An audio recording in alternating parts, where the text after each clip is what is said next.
fellow Tanzanians with a great pain in my heart. Whether this is going on in our country, I have tried to reflect a lot. For decades, Tanzania was the quiet heart of East Africa. Calm politics, loyal soldiers, and no coups. It was the model of discipline and stability in a region often defined by chaos.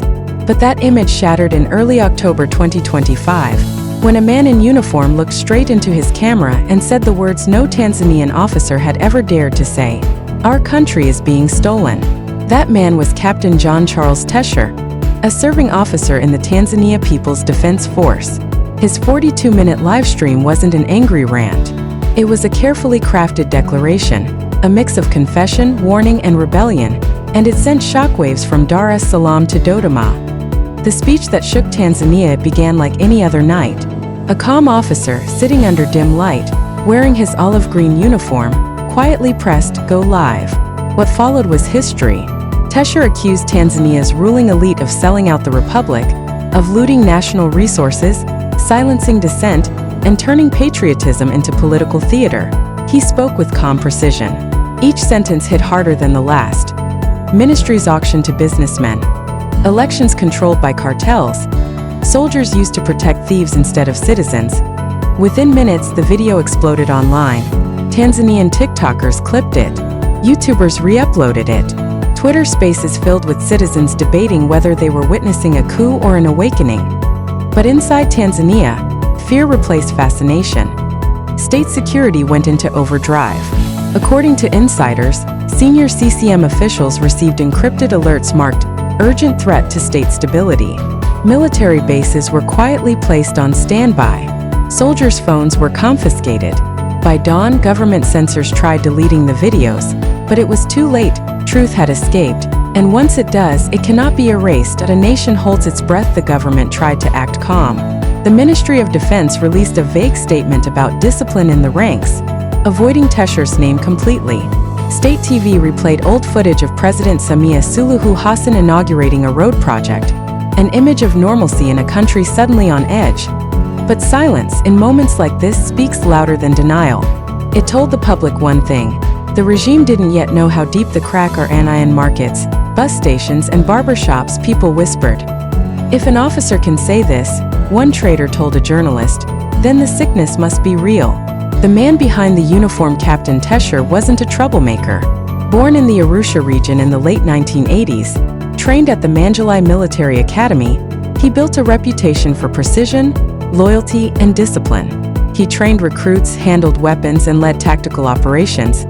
But those close to him say he had grown increasingly disillusioned. Promotions were being handed to political loyalists, not capable officers. Procurement scandals plagued the defense sector. Uniforms, rations, even vehicles were being bought through shell companies linked to ruling party insiders.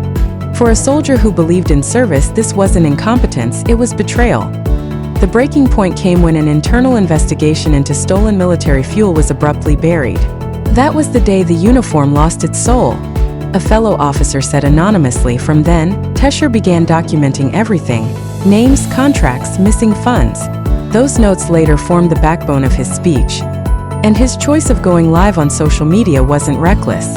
It was strategic. He knew once the world saw his face, the system couldn't simply make him disappear.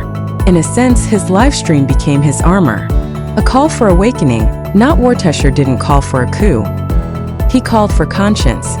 When a soldier guards the gate of the corrupt while the farmer starves, he said, he has already betrayed his flag. Those words spread like fire among Tanzania's youth. To them, Tesher wasn't a mutineer. He was a patriot. His broadcast came at a time when public frustration was boiling over. Elections were near. Opposition voices were muted. Journalists faced harassment. Ordinary Tanzanians were drowning in hopelessness. Tesher's voice became the release valve, the cry of a generation tired of silence. But even courage carries consequences. When a man in uniform challenges the state, one question haunts the nation. Is he speaking as a citizen or as a soldier preparing to act? The CCM fortress. To understand why Tesher's message hit so hard, one must understand what he was firing at: the Chama Cha Mapinduzi, or CCM. For nearly 50 years, the CCM has been more than a ruling party. It has been the spine of the Tanzanian state. From the classroom to the cabinet, its shadow stretches across everything. Founded in 1977 by Julius Nyerere, it stood for unity, equality, and self-reliance. But somewhere along the way, those ideals hardened into dogma. By the 2000s, under Jakaya Kikwete, politics and business fused into one.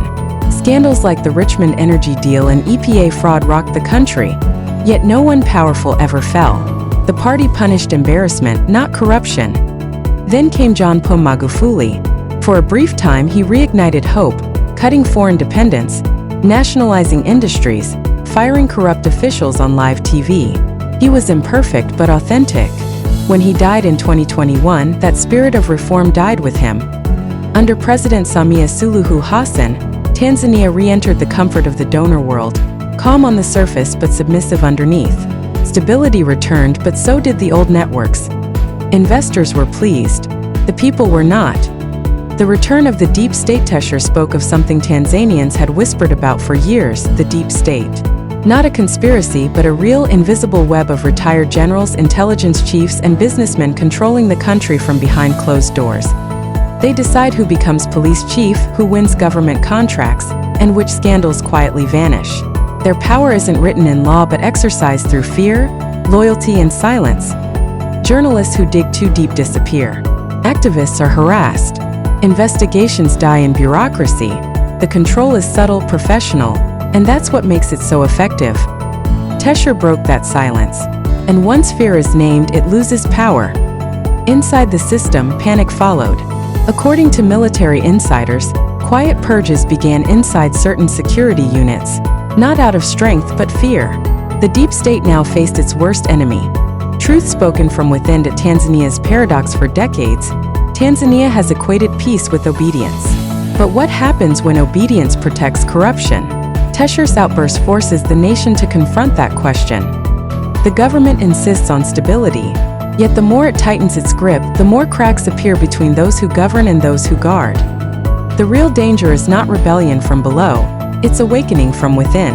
When loyal soldiers begin questioning the very power they protect, the foundation of that power begins to shake. A warning for Africa. Across Africa, similar cracks are appearing. From Mali to Burkina Faso, from Niger to Guinea, soldiers have stepped in claiming to rescue nations from corruption and neo-colonial control. Western powers, these are coups. Ordinary Africans, they are cries for justice. What Tesher's message revealed is that even in East Africa's calmest state, the same disease is spreading. Power without accountability. His words were not a call to arms, but a plea for reflection. If the state refuses reform, collapse will not come from rebellion, but from decay. And that is the warning every African leader should hear.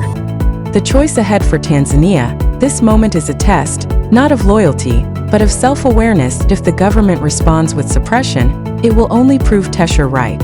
But if it listens, if it dares to reform before revolt, it may still write a new chapter.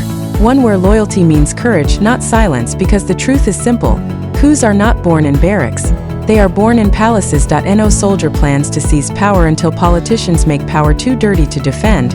The final question across the continent, young Africans, soldiers, students, workers, are watching Tanzania. Not because they want another military takeover, but because they are desperate for accountability.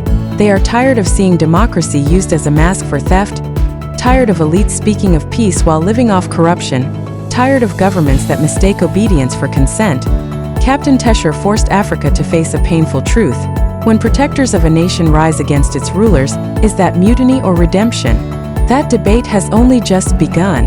And the answer Tanzania chooses will echo far beyond its borders, across every capital where power still confuses itself with legitimacy, and every barracks where loyalty is starting to sound like silence. When a soldier risks everything to speak truth, is he betraying his duty, or finally fulfilling it? Let us know what you think in the comments. If you want more stories like this about African courage, power, and awakening, don't forget to like, share, and subscribe to Black Culture Diary, where we tell the stories the world ignores.